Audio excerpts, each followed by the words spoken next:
Hello people, today I have with us the Spinatia Commando Type. And I know I just reviewed the Spinatia Shogun Type, but we want to show more red today. Apparently, Maxion really is fond of the color. Let me go ahead and read the write-ups on this one. There are two. First is the Spinatia in general. This is the EXM E7 Spinatia. This is an XMX developed by the Maxion forces. Compared to the EXM A9 Spinatia, the Spinatia has a design focused more on mobility than offensive abilities. Similar to the Spinatia, it can equip additional armaments without removing basic exterior armor, and can equip or remove them depending on the battlefield situation to gain superiority in combat.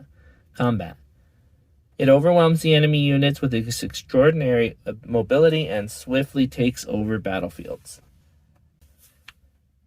Then on the Commando Type in specific, this is a special version of the Spinatia developed to strengthen overall military power in ground and space warfare. They are used in platoons and companies for infiltration and mop-up missions. The standardly equipped combat knife and arm cannon are easy to handle and are perfect short-medium range armaments for the Spinatias, which can operate with overwhelming mobility.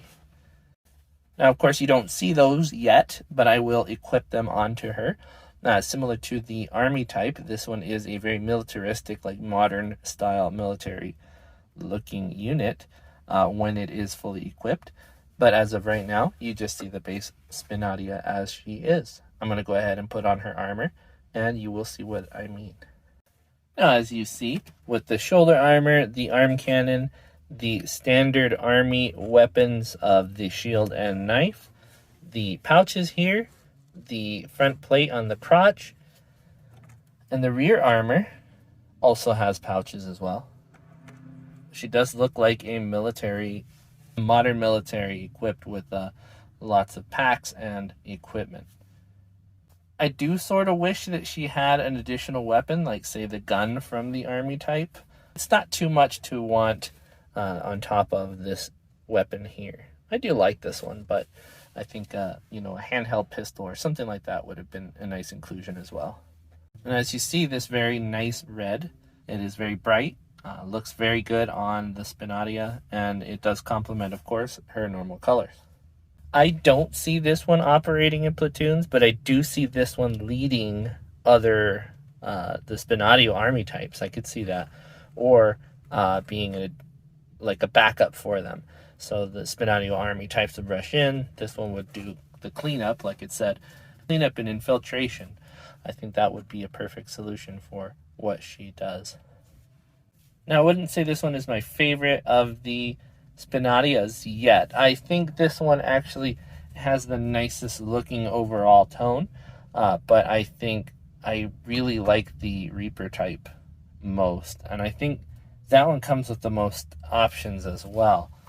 Less on her body as well as the wings that she comes with. You get a lot there. But this one, it doesn't have a lot of bulk to it. Not that that's a bad thing. You don't necessarily need the bulk, but sometimes you feel like your dollar is spent better in another way. Now, having said that, this is one of my favorites of the 30-minute missions I've had so far. The Army, this one, the Reaper, the eggs, the murder olives, as other people call them. I love those ones. So this is definitely one of the top tier in my book. I think this one is just a really sleek looking unit, and I really enjoyed it. Fast and simple builds, as we like to say, right? This one definitely was fast, definitely simple to build. I enjoyed the heck out of the build. As far as extras, there aren't many. It does come with the extra set of hands. Let's see where I put those. I left them in the box.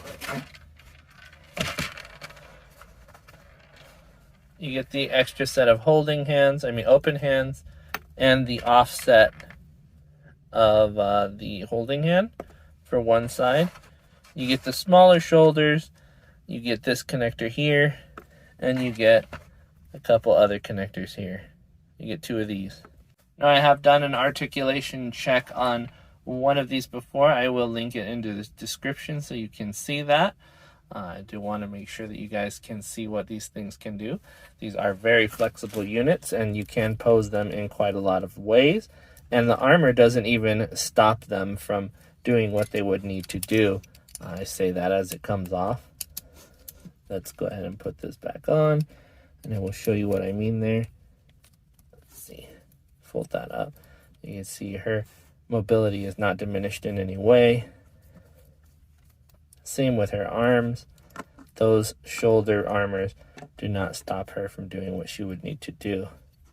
At least, I don't think so. She still has all her articulation in her chest. Very able to do what she needs to do. We can, however, do a quick size comparison. Here she is compared to the GBN base Gundam. I'm never going to get that right. Here she is with the Alto from 30-minute missions as well. That's the Earth Alliance. These are in 144 each, as well as that GBN Gundam. Jinrai from the Frame Arms series in 1/100 scale. We have Architect from the Frame Arms Girl series. She is in roughly 112 scale, but compared to the smaller model here, still looking pretty tall. The mini guy over here, Hexagear Governor Nero, and that is in 124 scale.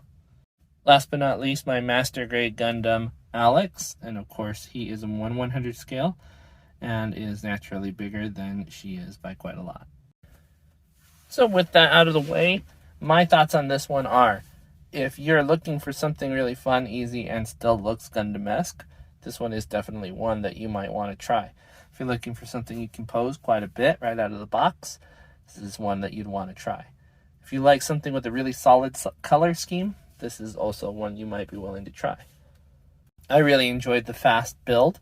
I know some people don't necessarily like that, but I do like sometimes just getting in, having that sense of accomplishment within the hour, maybe 2 hours of cleaning it up. It's definitely a really fun build to do. It might not be super rewarding as a master grade or something like that, but you do need that quick fix every once in a while. At least I do. Still, this one is a really solid kit for being that quick fix. It looks great, it feels great, it acts great. You know, it's very solid for what it is. You know, I'm not going to shake it super hard, but you can see there, she ain't going to come apart. Compared to some of the other ones that I have, like the Alto, the Porta Nova, sometimes those get a little floppy. The Maxion Forces, in my opinion, are the best 30-minute missions out there. So as far as a recommendation, do I recommend? Yes, I do. Even without an extra gun or, you know, something extra weapon-wise, I still think it's really great. You know, the sword, the dagger, and the cannon is a pretty good combination. The shield is a nice touch as well. I really like the pouches, but I would have liked to see something that could go into them. It doesn't matter too much, but, you know, maybe a magazine cartridge or some, magazine would have been fine. But it's okay, you know, things are like that. Sometimes you got to do what you got to do. But I did really enjoy putting this one together, and I think you would too. Spinatias are really great kits, and you cannot go wrong with this one. This really flashy red color, it's really beautiful. Now, I won't laud too many praises on this one. I know you guys want to get on to the next review, onto whatever else you're watching on YouTube. So I will let you go with these thoughts. Definitely look into getting one of these. If not this Spinatia, another one. The Reaper is a really great choice. The Spinatios, I would definitely recommend the Knight type or the Army. Those are two of the best. In terms of theming, I really think the 30-minute missions, Maxion Forces, are the best ones in terms of what you get in the 30-minute mission series so far. But like I said, I'm not going to laud too many praises on these things. I'm going to go ahead and let you guys go, and I will see you guys next time, or you'll see me, but more than likely you'll see my stuff. Bye-bye.